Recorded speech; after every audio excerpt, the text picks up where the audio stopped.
গুনাহ মানুষের শরীর দুর্বল করে, পাপ মানুষের শরীর দুর্বল, চেহারার সৌন্দর্য নষ্ট করে, অন্তর অন্ধকার করে, সে আর কোনো আলো দেখে না। চারিদিকে মসজিদ, সে যেন একটা মসজিদও দেখে না। এক ওয়াক্ত নামাজের সময় কল্পনা করেন চাচা, মনে করেন একটা গ্রামে কমপক্ষে তো 5-10টা মসজিদ আছে, প্রত্যেক মসজিদের যদি মাইকের হরন একেবারে যদি গড়ে 4টা করে হরন থাকে, তো 10টা মসজিদে যদি একসাথে আজান হয় তাহলে 40টা হরন দিয়া আজান হয়েছে। কি পরিমাণ আওয়াজ হয়েছে, কিন্তু এটা কি পরিমাণ জানোয়ার, কি পরিমাণ নাফরমান, এতগুলো হরন এই জানোয়ারের কানে একটু নড়াচড়াও করলো না।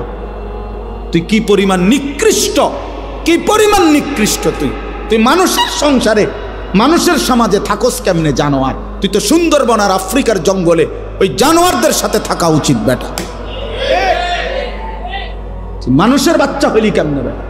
মুসলমানের বাচ্চা হইলি কেমনে? তোর আব্বা কেমনে মুসলমান, তোর মা মুসলমান, মা পবিত্র দুধ খাওয়াইছে তোরে 2টা বছর আল্লাহর নাফরমানির জন্য। বাবা তার রক্ত পানি করে কামাই করে তোমারে বড় করছে এই নাফরমানির জন্য। কি মেয়ে, এই ছেলে বলো, 14 বছর পর্যন্ত মা বাপ তোমারে পালছে, তুমি 16 বছর বয়সে সারা রাত উলঙ্গ ছবি দেখবা, এর জন্য তোমারে মা পালছে তোমারে? কি রে বেটা অসভ্য!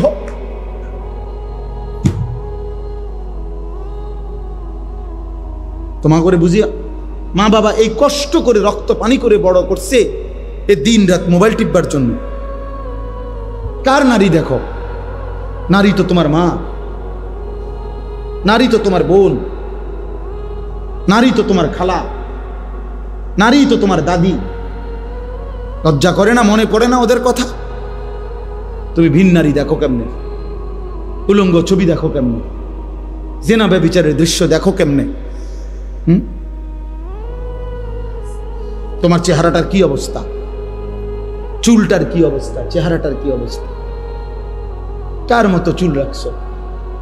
একবারও মনে পড়লো না? কার মতো? কোন কাফের, বেঈমান, ইহুদি, খ্রিস্টান মুসলমানের পছন্দের হইতে পারে? তাদের ওরা কার মতো চুল রাখছে বলো ভাইয়া? এগুলো কি কোনো কাফের না, কোনো ইহুদির না? বলো ভাই, বলো। এত এত রুচিহীন হইলা কেন? গুনাহ এত পছন্দ হলো কেন? আল্লাহকে এভাবে ভুলে গেলাম কেন? ইয়া আইয়ুহাল ইনসান মা গাররাকা বিরাব্বিকাল কারীম। রব্বুল আলামিন বলে, হে মানুষ, আমার মতো এমন দয়ালু মেহেরবান রব, এমন মালিক থেকে কে তোমারে ধোঁকা দিল?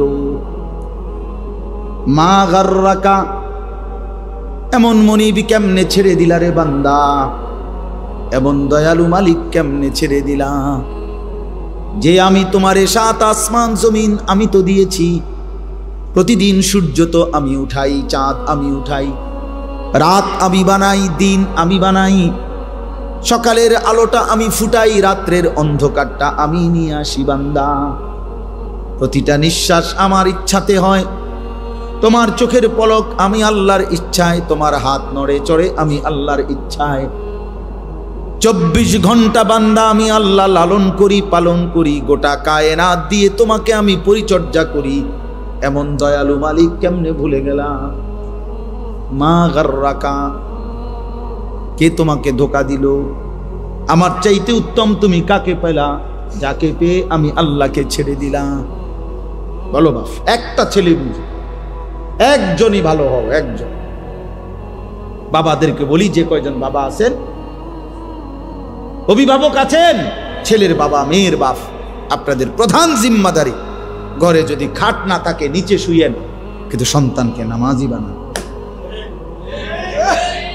ঘরে যদি সোফা না থাকে তো ফ্রিতে বসেন, কিন্তু স্ত্রী সন্তানকে নামাজ শেখান। এটা মুসলমানের জিম্মাদারি। আজ আমরা মুসলমান হয়েও এটা ভুলে গেছি। বাবা মনে করে আমার উপার্জন সারা দিন রাতের মেহনতের, দেশে থাকি আর বিদেশে থাকি, মাকসাদ একটাই, ঘর করা, বিল্ডিং করা, সোফা বানানো, খাট বানানো, ফার্নিচার বানানো। এগুলো বানাইতে পারলে উনি সার্থক, উনি তৃপ্ত। এবার ছেলেও নামাজ পড়ে না, মেয়েও পর্দা করে না, স্ত্রীও পর্দা করে না, ঘরে টেলিভিশন চলে, নাচ গান নর্তকীর ছবি চলতেছে, রোমে রোমে প্রত্যেক সন্তানের হাতে একটা একটা মোবাইল, সারা রাত উলঙ্গ ছবি দেখতেছে, রোমে রোমে জিনা ব্যভিচারের দৃশ্য, মেন রোমের মধ্যেও টেলিভিশন চলতেছে, স্ত্রী বাজারে বাজারে মার্কেটে ঘুরে, মেয়ে পরের ছেলের সাথে অবৈধ সম্পর্ক, ছেলে সারা দিন টুঁটো করে ঘুরে, 5 ওয়াক্ত নামাজের একটা সেজদাও দেয় না। এই সমস্ত জানোয়ারের জন্যই এই ঘর সংসার করলেন, এই বাড়ি কার লেগে বানাইলেন? এই হাইওয়ানদের জন্য, এই যারা 1 ওয়াক্ত নামাজ পড়ে না, এই অসভ্যদের জন্য এই ঘর বানাইলে আপনার আখিরাত কি হবে বলেন চাচা? আমার রক্ত পানি করা এই টাকা দিয়ে আমি বুঝি এই হাইওয়ান এগুলো 1 ওয়াক্ত কেউ নামাজ পড়বে না, আমি তাদের জন্য ঘর করে গেলাম?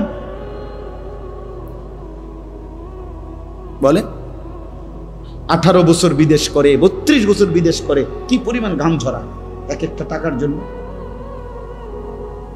প্রবাসী কি পরিমাণ রৌদ্রে, টাটকা রৌদ্রে যারা ডিউটি করে, 14 ঘন্টা ডিউটি, 12 ঘন্টার কমে কোনো ডিউটিই নাই সৌদি আরবে। তো আমি প্রতি বছরই হজ ওমরায় গেলে দেখি প্রবাসীদের রোমে রোমে যাই মিয়া, আহা কাঁদে যে প্রবাসীরা, যে হুজুর কষ্টের কথা জীবনেও বলতে পারি না বাড়িতে। এইবারও হজ্জের সময় এক ছেলে ও বলতেছে, আমি হুজুর 18 বছর আজকে বিদেশে, হুজুর আমার জীবনের কিচ্ছু নাই, কয় এই 18 বছরে জীবনে পরিবারের কেউরে খুশি করতে পারি নাই, মারেও না, বাপেরেও না, জিরেও না, বউরেও না, কেউ রে না। আমি বললাম কেন রে ভাই? কয় হুজুর যেখানে 5000 টাকা দেই, হেরামো কয় তে একটা বিদেশ করে, তে তো ইচ্ছা করলে 10,000 টাকা দিতে, যেখানে 10,000 টাকা দেই তারা মন্তব্য করে তে তো বিদেশ করে আজ এত বছর, তে তো 20,000 টাকা দিতে পারতো। ভাই হুজুর কোনোদিন কেউরে খুশি করতে পারলাম না, দিয়েই গেলাম সব, কিন্তু খুশি হয় না কেউ। প্রত্যেকেই মনে করে আরো দেওয়া দরকার ছিল, আমি আরো দেওয়া দরকার ছিল, আমি কি খাই না না খাই, কয় এটার দরকার নেই। তাহলে অতৃপ্ত, তাহলে বেচারা 18 বছর পরেও যদি সংসারে সবাই অতৃপ্তই থাকে তো সুখ মিলবে কোন দিন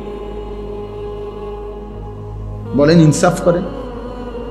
তাহলে এত কিছুর বিনিময়ে এই আপনারা যারা এমনি তো সংসার একের যে যেটাই করেন, বাজার, ব্যবসা, দোকানদারি, কৃষি, প্রত্যেকের তো ঘাম ঝরে বাপ।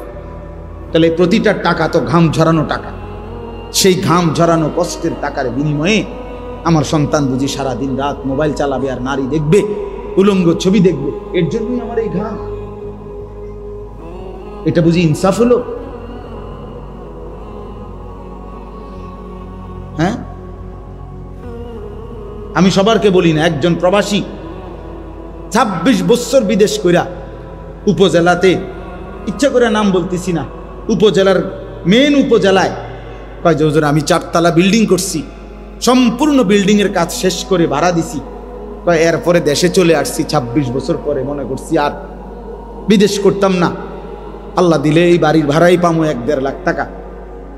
পরে উনি বলতেছে হুজুর আইসা যখন উপজেলার মার্কেটে বাজারে আসছি, মানসে আমারে আমার বেডির নামে, মানে আমার বউয়ের নামে আমারে চেনে, পুরা বাজার জেন দিয়ে হাঁটি মানসে, কয় তাই যাম। আমি সবাইকে বলতেছি না, মানে উনি বলছে আমারে, উনা সবাই সব বন্ধ হয়ে গেলে পৃথিবী চলতো না, ঠিকই না বলেন না কেন? কিন্তু বলার উদ্দেশ্য হইল ওই বেচারা আমারে জড়ায় ধরে কানছে, সিএনজির থেকে নাইমা আমারে দেখা, আমি দাঁড়াইয়াছিলাম বাজারের, মানে ওই উপজেলার একটা বাজারে, জড়ায় ধরে কাইন্দা আমার এই কথাটা বলছে, হুজুর আমি শেষে মানে লজ্জায়, যে অর্থাৎ আমার মহিলা, আমার স্ত্রী এই পরিমাণ বাজারে ঘুরছে যে প্রত্যেকটা রিক্সাওয়ালাও আমার বেডিরে চিনে, আজ আমারে কয় ওই তাই জামাই অমুক মহিলার নাম ধরে বলে, বিনীত লজ্জায় আমি এই নিজ গড়া বাড়ি ছেড়ে আমি গ্রামের বাড়িতে চলে গেছি, তারপরে লই বলছি না এই শহরে থাকতাম না, এই শহরে মানুষ আমার স্ত্রীকে দিয়ে আমার ছেড়ে, কথার কথা। তাহলে ভাইয়া বলো, এক বাবা বলছে আমার যে আমি হুজুর 7 বছর বিদেশ করে দামি বিল্ডিং এর 4 তলার ফ্ল্যাটে বউ বাচ্চারে ভাড়া রাখি, তা করে প্রতিটা মাসে তাদের জন্য সব টাকা দেয়। 3 বার ফোন দিছি বাড়িতে, বিবিও ধরে না। 3 বার ছেলের মোবাইলে ফোন দিছি, ছেলে কয় যে আব্বু আমি গেমস খেলতেছি, পরে ফোন দেবো। যে এরপরে আবার অপেক্ষা করে আবার দিছি 3 বারের পরেও আমার ছেলে কয় বললাম না তোমাকে গেমস খেলতেছি, পরে ফোন দেবো বললাম না আব্বু, বারবার ফোন দিচ্ছ কেন? আল্লাহর কসম মক্কা শরীফে বলছে লোকটা আমার। পরে কয় হুজুর আমি কেউরে না বইলা এরপরে বিদেশ থেকে বাড়িতে আসছি। আইসা কয় আমার ফুতেরে এই 4 তলা বিল্ডিং থেকে লাইট থাইয়া পাও দি লাইট খাইতে নিচে নামাইছি। বেডিরও বলছি বউরে আও সবগুলার গ্রামের বাড়িতে রাখা বুঝি এনে থাক, শহরে থাকার লাগবে। আমার রক্ত পানি করা টাকা বিনিময়ে তোমার গেমস খেলা আর আমার সাথে কথা বলার কি নাই? না, জন্মদাতা বাপ। এই জীবনের অর্জন একজনই বুঝেন, আপনার সন্তানকে দিন শিখানো আমার দায়িত্ব। প্রয়োজনে খাট কম হবে, প্রয়োজনে সোফা না হবে। আমার আব্বা আলহামদুলিল্লাহ, আমরা 5 ভাই 3 বোন। আমার বাবা মৃত্যুর সময় আমাদের জন্য কোনো বিল্ডিং করে দিয়ে যায়নি, ঘর করে দিয়ে যায়নি। 2015 সালে আব্বা ইন্তেকাল করছে, কিন্তু আমরা 5 ভাই 3 বোনকে দিন শিখাইছে বাবা। 5 ভাই আলহামদুলিল্লাহ আল্লাহর দয়া আলেম হয়েছে। বিনিময়ে 2015 সালে আব্বা যখন ইন্তেকাল করছে, এখন 25 সাল, 10 বছর। এই 10 বছরের ব্যবধানে আব্বার মৃত্যুর পরে আমরা 5 ভাই আলাদা আলাদা জায়গা কিনছি, বিল্ডিং করছি, ঘর ফার্নিচার সব কিছু কিনছি, কোনো অসুবিধা হয়েছে না। আব্বা না করে দেওয়ার পরেও এডি আমগো হইছে, কিন্তু আব্বা দিন শিখায় গেছে। এখন আল্লাহর কোরআন যদি আমি পড়ি তাহলে আমারও নেকি, খোদার কসম আমার আব্বার কবরও নেকি। আমার আব্বাও লাভ, আমিও কি, আমার বাপে লাভ না? আর আমি যদি আপনাদেরকে একটা কথা এখন বললাম, ওয়াজ করলাম, এটার কোনো যদি সোয়াব হয় আমার, তা আমার আব্বার কবরও যাবে, আমার আমল নামাতেও কি হবে? তাহলে কাম হয়ে গেছে না? বিল্ডিং তো হইছেই আমারও, আর আব্বাও তো কাম হয়ে গেল, আব্বারও কাম হইলো, আমারও। আমরা 5 ভাই 5টা মসজিদে জুমা পড়াই, তো এর নেকি নেই? কথা বলেন না কেন? তো এই নেকি আমার বাবার কবর। 5 ভাই 3 বোনের 8 জন ভাই বোনের যতজন সন্তান সবাই মাদ্রাসায় পড়ে। তাহলে এই যে সবগুলো বাচ্চা মাদ্রাসায় পড়ে, আল্লাহর কোরআন পড়ে, তো দাদার আমল নামার মধ্যে সওয়াব যাইতো না? নানা আমার বাপ নানা, আমার বাপ দাদা, তো সওয়াব যাবে না? কারণ উনি তো ওনার সন্তানদেরকে দিন শিখানোর কারণে এখন আমরাও আমাদের বাচ্চাদেরকে কি শিখাচ্ছি? তাইলে এই জন্য আমাদের মূল ডিউটি আমার সন্তান, আমাদের মূল ডিউটি আমাদের স্ত্রী সন্তানের ঈমান আমল নামাজ, এটা আমাদের জিম্মাদারি। খানা আলু ভর্তা দিয়ে খাইলেও পেট ভরে যায়, 10 রকমের গোশত লইয়া বইলেও কিছুক্ষণ খাইলে পেট ভরে যায়। 10 আইটেমের তরকারি যার আছে সে কোনো 1 বালতি ভাত খায় না, বরং সে একটা নির্দিষ্ট পরিমাণ খানা খাইয়েই কি পেট ভরে যায়। তো দুনিয়া তৃপ্ত, এমনিতে একটু পরে পেট ভরে যায়। আখিরাত আল্লাহ আমাদেরকে বুঝার তৌফিক দান করে। অতএব আমি যে কথাগুলো বলতে চাইলাম, ছেলেরা বাবা তোমাদেরকে বলছি, ধমক দেওয়া মূল মাকসাদ না। তোমার সাথে কোনো ঝগড়া করে আসি নাই আমি, না তোমার সাথে কোনো ঝগড়া করতেছি, তো তোমারে মনে করাই না। তোমরা যে কয়জন ছেলে বসছ, তোমাদের এই ছেলেদের মধ্যে অধিকাংশেরই চেহারা বলছে তোমরা নামাজ পড়ো না। আমার বাপ কেন নামাজ পড়ো না? আল্লাহকে ভুলে থাকার মধ্যে কি স্বার্থ? নবী সাল্লাল্লাহু আলাইহি ওয়াসাল্লাম স্পষ্ট হাদিসে বলছে, সবাইকে বলি, আল্লাহর নবী বলছেন 2টা নামাজ জামাতের সাথে পড়ে না ওই ব্যক্তি, খোদার কসম নবী বলছে যে মুনাফিক। লা ইয়াশহাদুহুমা মুনাফিকুন, বিশুদ্ধ হাদিস। নবীজি বলছে মুনাফিক এই 2 নামাজে আসে না, এক হলো ইশার নামাজ, এক হলো ফজরের নামাজ। আল্লাহর নবী সাল্লাল্লাহু আলাইহি ওয়াসাল্লাম ইশার নামাজ এবং ফজরের নামাজের জামাত যে পড়ে না, রাসূল বলছে স্পষ্ট এটা মুনাফিক। হযরত আব্দুল্লাহ ইবনে ওমর রাদিয়াল্লাহু তাআলার ছেলে আব্দুল্লাহ ইবনে ওমর বলেন, যে আমরা নবীজির জামানায় যে ফজরের নামাজে অনুপস্থিত থাকতো, আল্লাহর কসম তিনি বলেন আমরা নবীজির জামানায় তাকে মুনাফিক হিসাবেই ধারণা করতাম। ফজরের নামাজ যে পড়ে উচ্চ ভাইয়া, হ্যাঁ। হযরত আব্দুল্লাহ ইবনে মাসউদ বলেন রাদিয়াল্লাহু তাআলা আনহু, তিনি বলেন আমরা নবীজির জামানায় চিহ্নিত মুনাফিক, যারা ঘোষিত মুনাফিক, চিহ্নিত, যেমন আব্দুল্লাহ ইবনে উবাই চিহ্নিত মুনাফিক ছিল, যে চিহ্নিত মুনাফিকরাও ফজরের নামাজের জামাতে আসতো এই লজ্জায় যে মানুষ তো ডাইরেক্ট মুনাফিক ডাকবে, এজন্য লুকাইবার জন্য, মানে সে যে মুনাফিক এটা সে না বুঝে, এটা লুকাবার জন্য হলেও নবীর জামানায় চিহ্নিত মুনাফিকরাও ফজরের নামাজের জামাতে আসে। তাহলে তুমি মোমেন, এবার তোমার হালাত কি বলেন বলেন। আল্লাহ নবী সাল্লাল্লাহু আলাইহি সাল্লাম বলেন ফজরের নামাজ যে পড়ে না সে খবিস, খবিস, খবিস, হাদিস এটা স্পষ্ট। খবিসান নফস, শুধু খবিস না, রাসূল বলছে তার কলজাটা, তার ভিতরটাও খবিস, তার ভিতরটা শুদ্ধ খবিস। এই খবিস একেবারে খবিস। আর খবিস থাকে কোথায়? টয়লেটে। খবিসের মূল ঠিকানা কোথায় জানেন? টয়লেটে, পেশাব পায়খানা। কেমনে বুঝছিলেন? নবীজি সাল্লাল্লাহু আলাইহি সাল্লামের আমল ছিল তিনি টয়লেট বাথরুমে ঢুকতে পানাহ দোয়া পড়তেন, যেটা এই দোয়ার অর্থই হলো আল্লাহ আমি খবিস থেকে কি চাই? পানাহ চাই। তাহলে বোঝা গেল খবিস কোথায় থাকে। তো নাহলে এই কথা বলতেন কেন? বিসমিল্লাহ আল্লাহুম্মা ইন্নী আউযু বিকা মিনাল খুবুসি ওয়াল খাবাইস। তাহলে বোঝা গেল খবিস কোথায় থাকে।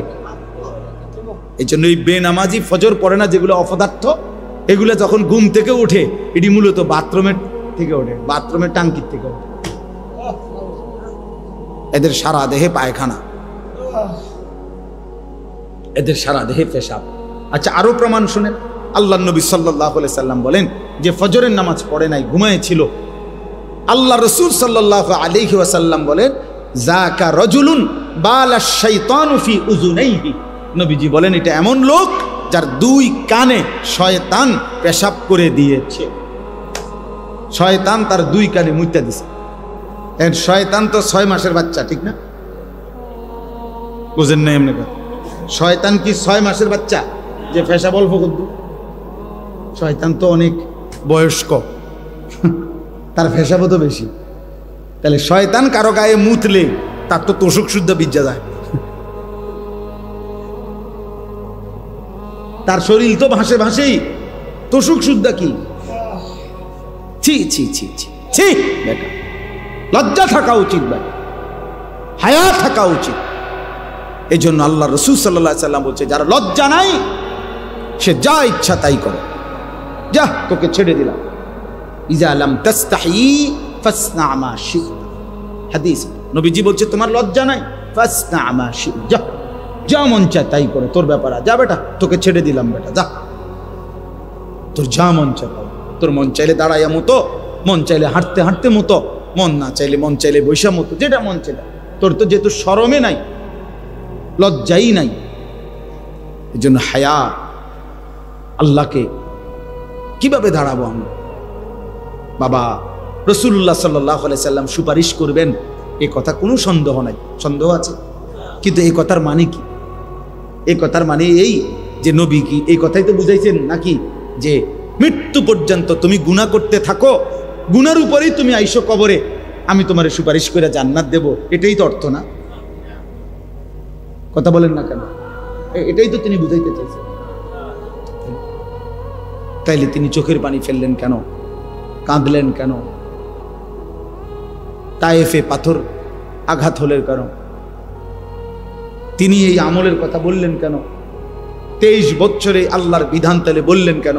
এটি কিছুই তো বলার দরকার ছিল না। তোমরা যে যাই করো করো, করতে থাকো, হাসরে আমার সামনে আইসো, আমি জান্নাত দিয়ে দেব, এটাই সুপারিশ? তাইলে ইসলাম কি? কোরআন কি? আল্লাহর হুকুম তাইলে কি? হালাল হারামের পার্থক্য কি? তাইলে জায়েজ না জায়েজের পার্থক্য কি? এটি কি তাইলে? এগুলা কি বলেন? এজন্য এটা বোঝা উচিত, আমাদের ভাবা উচিত, এটা ভাবা উচিত, আমাদের এটা ইনসাফের সাথে ভাবা উচিত। এজন্য আজকে আমাদের কথার খুলাসা, কোনোভাবে ভাইয়া গুনাহের রাস্তা, শয়তানের রাস্তা, সে পথে যাওয়া যাবে না। আল্লাহ তাআলা এখানে এটাই বলছেন। এবার শুনেন, আমার তর্জমাটা বলি। 18 নম্বর পারা, 24 নম্বর সূরা, সূরায়ে নূর, এই সূরার 21 নম্বর আয়াত আমি পড়ছি। এই আর শুধু এই আয়াতের তর্জমা বলি, তাইলে শেষ কথা ইনশাআল্লাহ। আল্লাহ তাআলা বলেন, ইয়া আইয়ুহাল্লাযীনা আমানু, হে ঈমানদারগণ। তাহলে হে মুমিনগণ। এখন বলেন, এখানে এই ডাকের মধ্যে নাই কে? বুঝেন না কথা? হে ঈমানদারগণ এ কথা বলে আল্লাহ ডাক দিয়েছেন। এখন এই ডাকের মধ্যে আমি নাই, এমন আছে কেউ? আমরা এনে বুঝেন নাই কথাটা?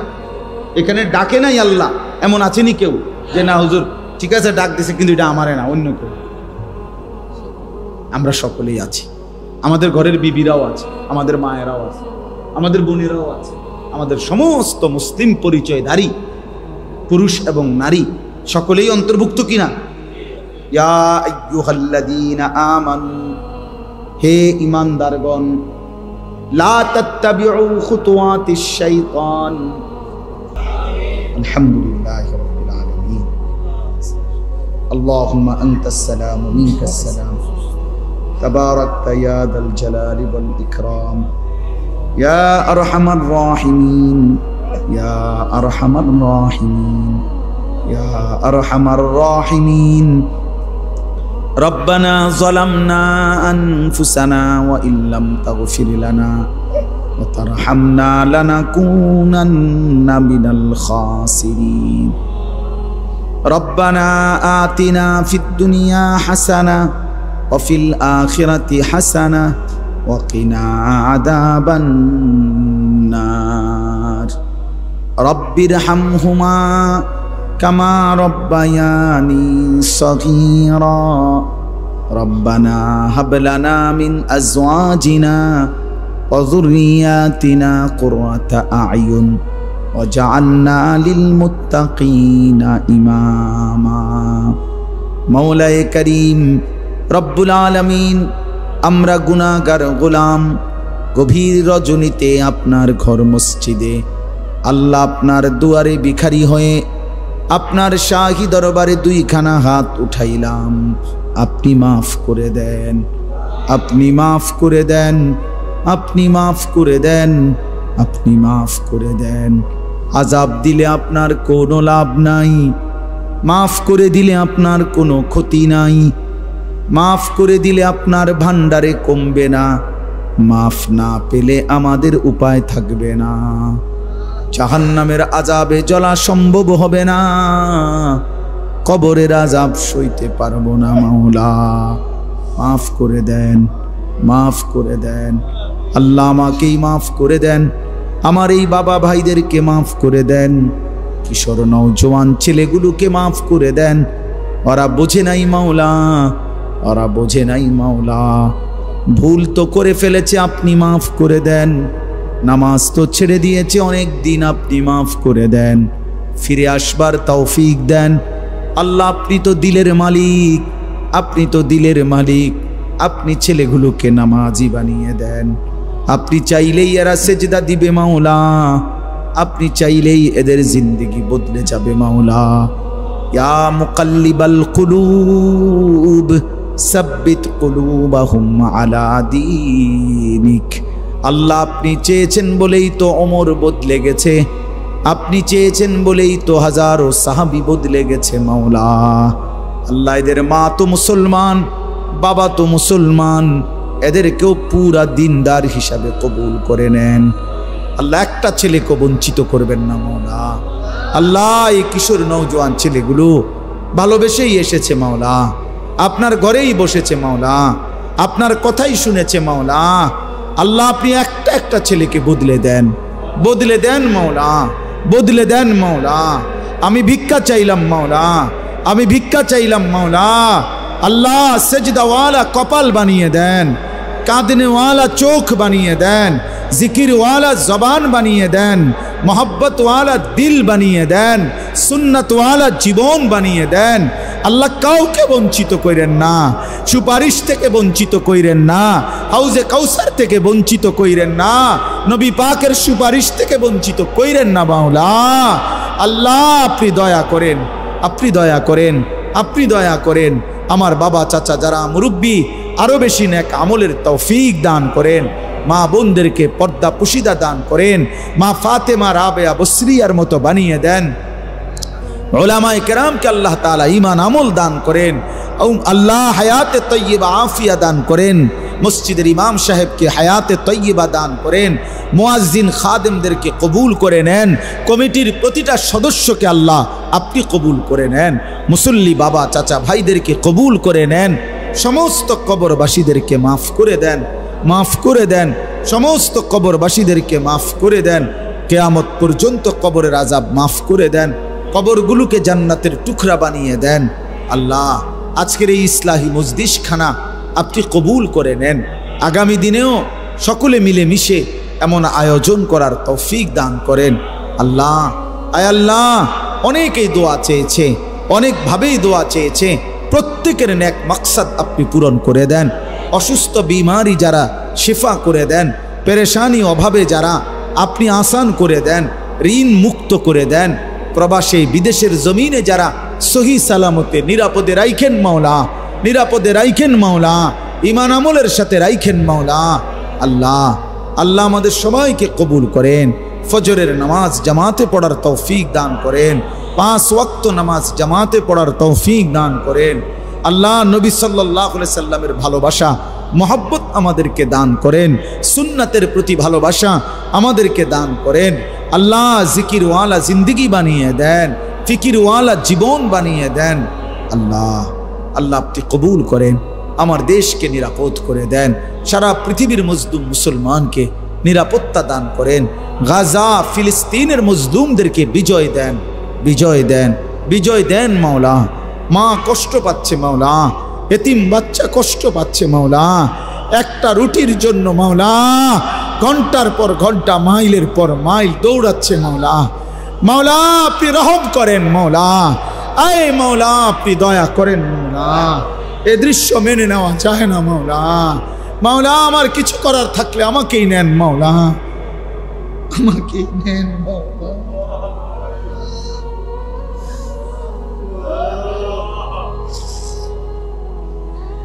এই কারীম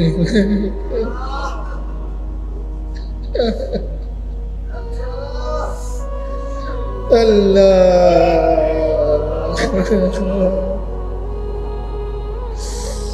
12 কিলোমিটার মাওলা পায়ে হেঁটে যে বাচ্চা একটা রুটির জন্য গেল, সে লাশ হয়ে ফিরে আসলো মাওলা। আল্লাহ আল্লাহ এক টুকরা রুটির অভাবে এতিম সন্তান মারা যাচ্ছে মাওলা। আল্লাহ আপনি গাজার বিজয় দেন, ফিলিস্তিনের বিজয় দেন, ইসরায়েলকে ধ্বংস করে দেন, নেতানিয়াহুকে ধ্বংস করে দেন, এই জালেমদেরকে ধ্বংস করে দেন, এই জালেমদেরকে ধ্বংস করে দেন। আয় মাওলা আপনার বন্ধুর উম্মত মাওলা,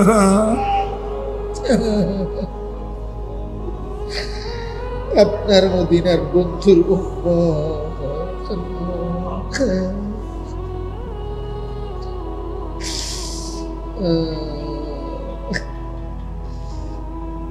আল্লাহ এই ছেলেগুলোকে নামাজি বানায় দিয়েন মাওলা। এদের চুল সুন্দর করে দেন, এদের চেহারা সুন্দর, এদের দাড়ি সুন্দর করে দেন, এদের আখলাক সুন্দর করে দেন। আগামী দিনে ইমাম মাহাদির সৈনিক হওয়ার তৌফিক দেন। দাজ্জালের বিরুদ্ধে লড়বার হিম্মত দান করেন। রব্বির হামহুমা কামা রব্বায়ানি সগীরা, রব্বির হামহুমা কামা রব্বায়ানি صغيرا وصلى الله تعالى على خير خلقه محمد وآله وأصحابه أجمعين سبحان ربك رب العزة عما يصفون وسلام على المرسلين والحمد لله رب العالمين.